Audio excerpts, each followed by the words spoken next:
하나님 말씀은 사무엘하 22장 1절 말씀부터 25절까지 한 절씩 교독으로 읽겠습니다. 사무엘하 22장 1절로 25절까지 한 절씩 교독으로 읽겠습니다. 여호와께서 다윗을 모든 원수의 손과 사울의 손에서 구원하신 그날에 다윗이 노래의 말씀으로 여호와께 아뢰어 이르되 여호와는 나의 반석이시오 나의 요새시오 나를 위하여 나를 건지시는 자시오.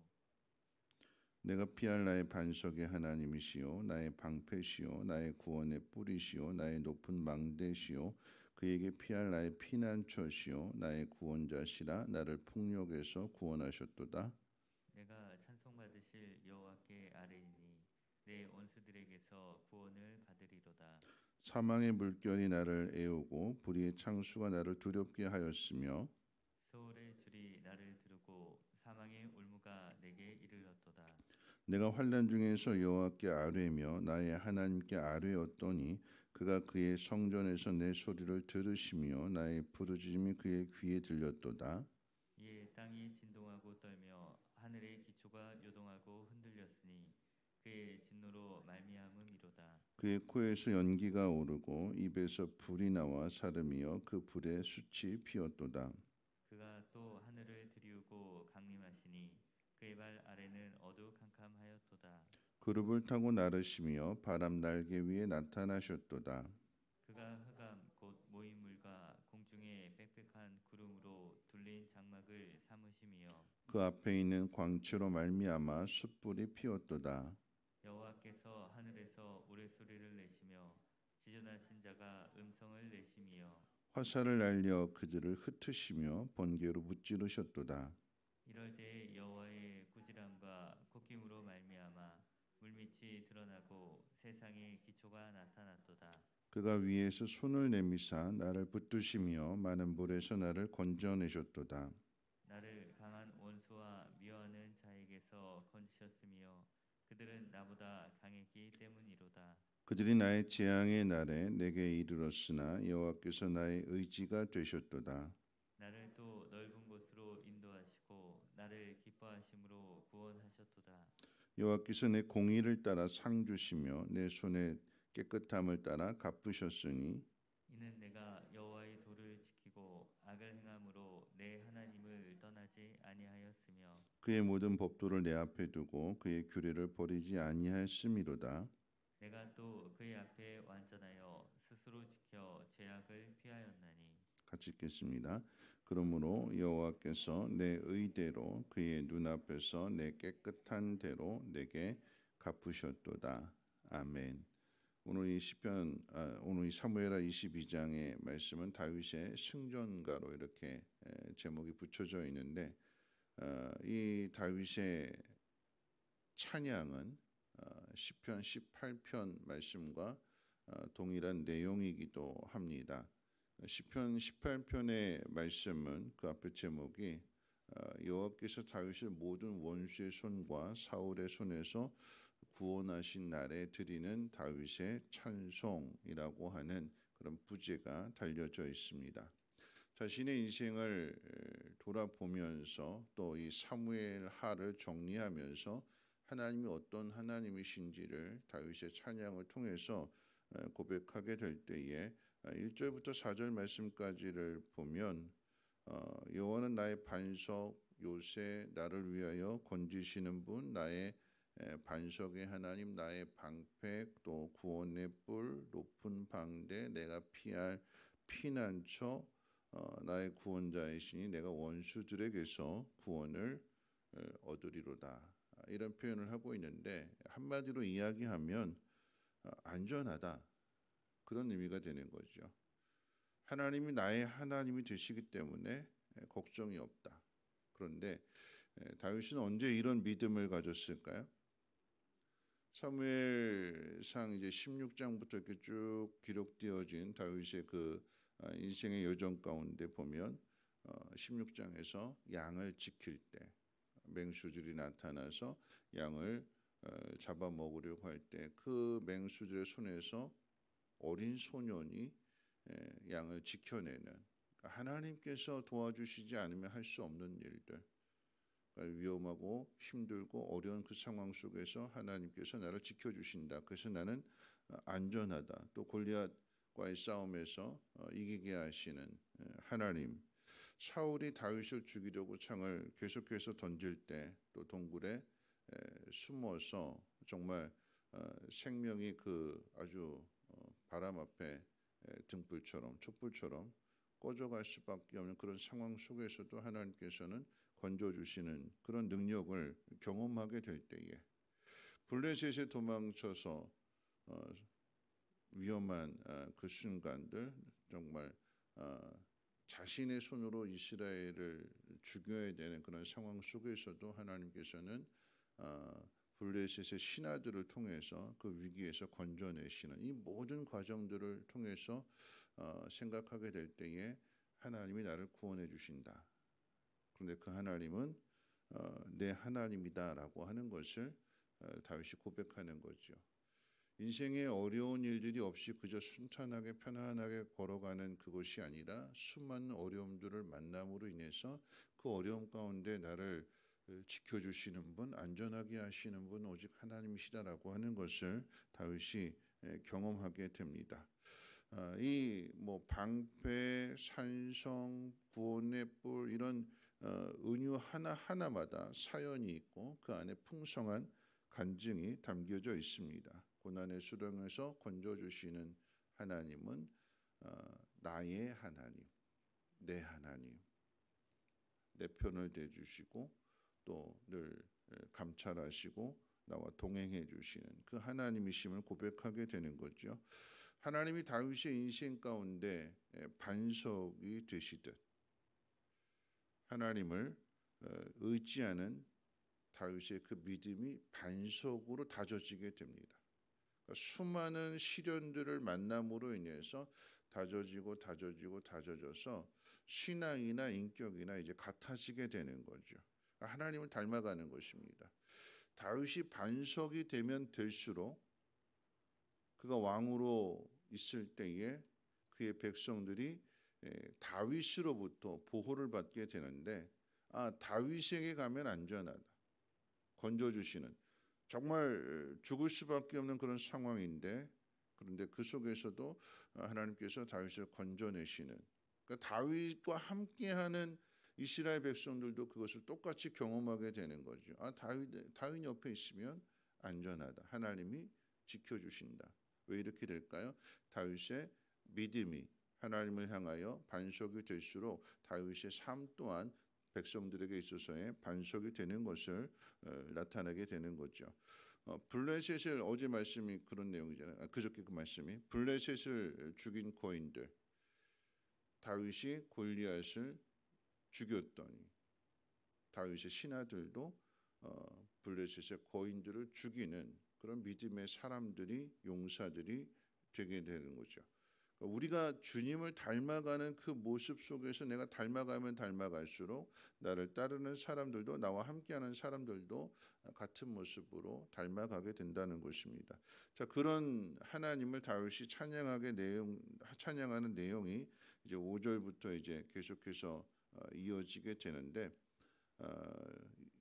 19절까지의 그 내용 가운데 보면 하나님은 온 우주 만물을 창조하시고 만물을 통치하시며 그 만물 위에 계시는 분으로 표현하고 있습니다. 그런데 그 하나님께서 온 우주 만물을 창조하시고 다스리시는 그 하나님께서 만물의 찌꺼기 같고 하늘에서 보실 때 그저 눈에 보이지 않을 정도로 작은 점에 불과한 그런 우리들의 기도에 하나님께서 귀를 기울이시고 응답하신다라고 하는 사실입니다.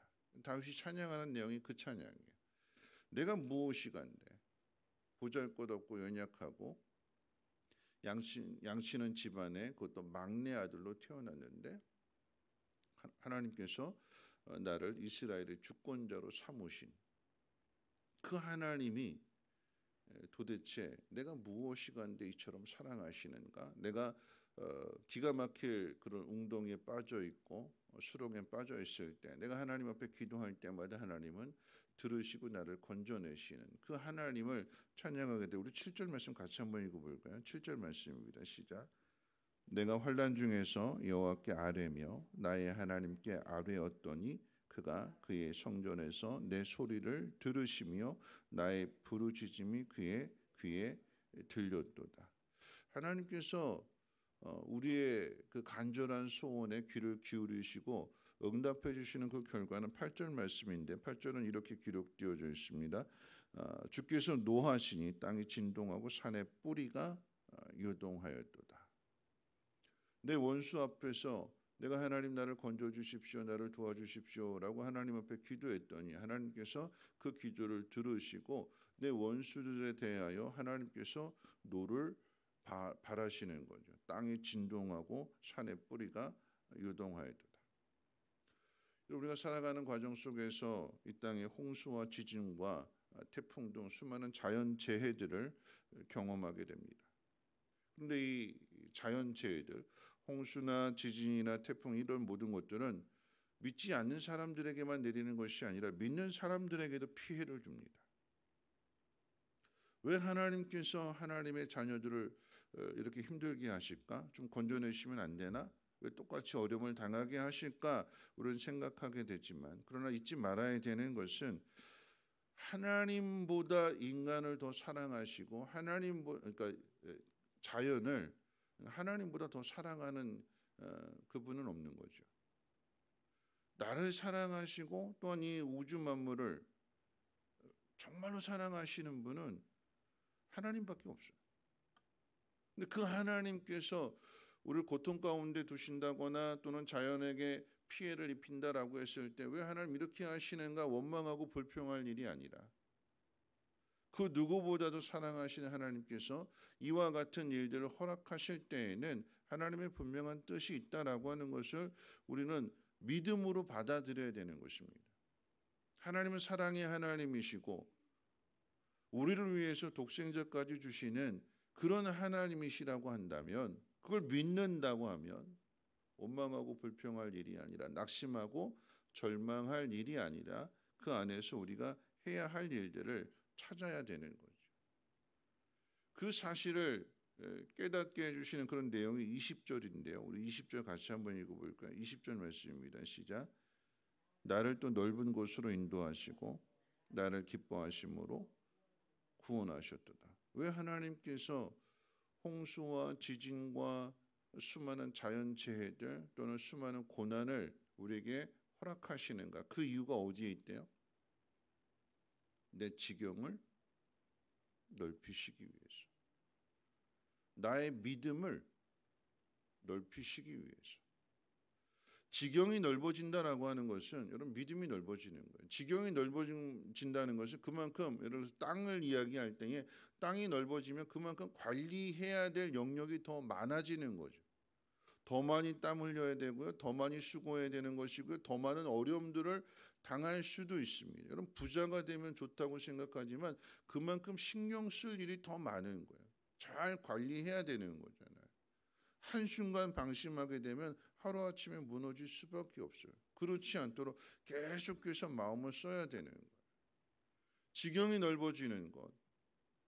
근데 그 지경이 넓어지는 것만큼 우리의 믿음도 우리의 마음도 넓어져야 돼요. 하나님께서 왜 수많은 고난들을 허락하시는가? 그 고난 속에서 나를 지키시는 분 하나님밖에 없다라고 하는 사실을 깨닫게 하셔서 지경이 넓어져서 신경 쓸 일들은 더 많지만 그러나 내가 내 힘으로 내 능력으로 그 모든 것들을 관리하고 다스리는 것이 아니라 하나님이 그 모든 것을 다스리신다. 나는 그저 하나님의 뜻에 순종하면 된다. 이 믿음 하나 가지고 가는 거예요. 그러면 하나님께서 넓혀주시고 그 속에서 하나님의 뜻을 이루시며 하나님의 영광을 나타내시는 것입니다. 하나님 우리의 지경을 넓히시고자 할 때 우리가 해야 될 일이 무엇일까? 마지막으로 생각해 보는 것은 21절 말씀부터 25절까지 그 내용을 정리하면 이런 이야기입니다. 다윗이 이렇게 고백하는 거예요. 지경을 넓히신다고 했을 때 믿는 사람이 해야 될 일은 하나님의 도를 지켰다. 내가 하나님의 도를 떠나지 않았다. 내가 하나님의 도를 늘 앞에 두었고 그 규례를 버리지 않았다. 죄를 피하였고 하나님 앞에서 완전했다. 왜 이렇게 해야 되는 걸까요? 어려움을 당할 때, 힘든 일을 당할 때, 원수가 나를 죽이려고 나를 공격하는 그런 수많은 상황들 속에서도 다윗은 하나님의 법을 지켰다. 하나님의 법을 버리지 않았다. 사람들처럼 똑같이 행동하고 죄를 범하지 않았다. 나는 다르다라고 하는 거죠. 왜 다를까요? 하나님의 자녀요. 하나님과 함께 동행하는 사람이기 때문에. 그래서 하나님이 나의 하나님 되심을 세상 가운데 나타내야 하기 때문에. 근데 그 하나님은 어떤 하나님이실까요? 공의로우신 하나님. 완전하신 하나님. 나를 건져내시는 능력의 하나님. 그것을 내가 세상 사람들에게 나타내야 되는 것이 내가 이 땅을 살아가는 이유요, 삶의 목적이며 그것이 우리에게 주어진 사명입니다. 어디까지 하나님을 나타내야 되는 걸까요? 어디까지요? 아들을 주시기까지 우리를 사랑하시는 그 하나님이시라고 하는 사실을 우리의 삶 속에서 원수들이 나를 공격할 때 똑같이 그 원수들을 죽이는 것이 아니라 다윗이 사울을 용서해 준 것처럼 자기를 반역하는, 자기를 죽이겠다라고 하는 그 아들 압살롬을 향해서도 죽이지 말라고 용서해 줄 수 있는 그 관용, 그 넓은 마음을 나타내게 되는 거죠. 아, 그래서 다르구나라고 하는 것을 세상 사람들이 보게 되는 것입니다. 오늘 우리에게 주어진 삶의 모든 환경들 속에서 우리는 하나님을 드러내고 나타내야 되는 것입니다. 하나님은 공의의 하나님이십니다. 그런데 그 공의라고 하는 것은 그저 무조건 다 용서해 주시는 것이 아니라 그 속에서 하나님은 벌을 내리시지만 그 벌을 통해서도 회복해 하시는 하나님이실인데 다윗의 인생을 돌아보면서 골리앗도 죽였고 사울이 죽이려고 할 때에 죽이지 않고 용서해주고, 그런데 다윗의 이야기가 그런 이야기로 끝이 나는 것이 아니라 다윗이 죄를 짓는,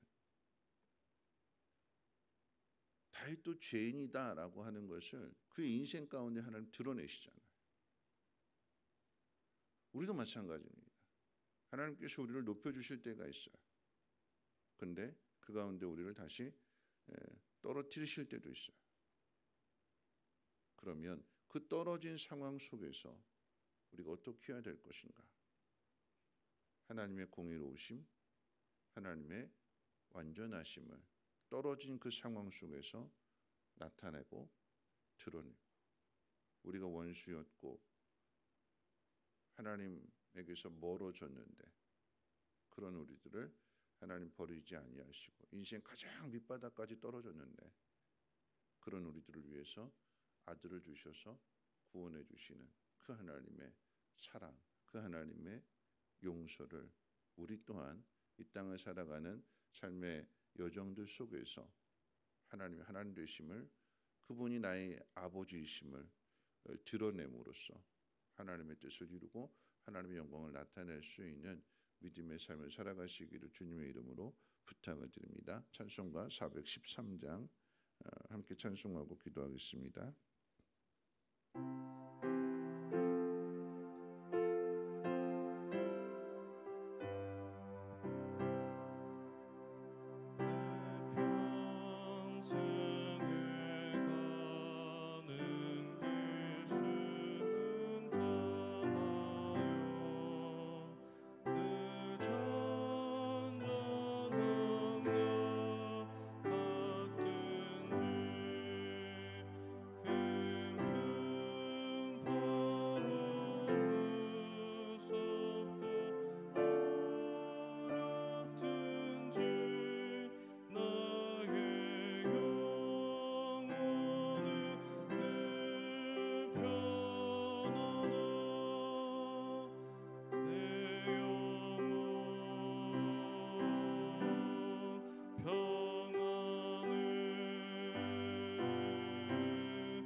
궁금하실 텐데요. 어렵고 힘든 일이 없는 것이 복이 아니라 어렵고 힘든 일들을 만날 때에 그 속에서 하나님을 경험하는 사람이 복 있는 사람인 거죠. 하나님 우리의 지경을 넓혀주실 때 편안하게 아무런 걱정도 없이 근심도 없이 그렇게 하시는 것이 아니라 어려운 일을 만나지만 나에게는 하나님이 계신다. 그 하나님은 늘 내 편이시다. 나를 도와주신다. 나를 건져주신다. 그래서 하나님의 뜻을 이루시며 하나님의 공의로우심을 세상 가운데 나타내신다. 그럼 우리가 해야 될 일은 뭘까요? 옳은 일을 해야 되는 거죠. 세상 사람들과는 다른, 나를 죽이려고 하는 사람들과는 다른 그 믿음을 그리고 그 사랑을, 그 용서를 나타내야 되는 것입니다. 환경은 힘들고 어렵지만 그러나 내 영혼은 하나님을 믿음으로 편안하다라고 고백할 수 있는 그런 믿음이 되게 해달라고, 우리에게 주어진 모든 상황들 속에서 하나님의 뜻을 이루며 하나님 앞에 영광을 나타낼 수 있는, 법을 버리지 않고 죄를 범하지 않고 하나님의 뜻을 이루는 삶이 되게 해달라고 함께 통성으로 하나님 앞에 기도합니다. 거룩하신 하나님 감사합니다. 오늘도 다윗이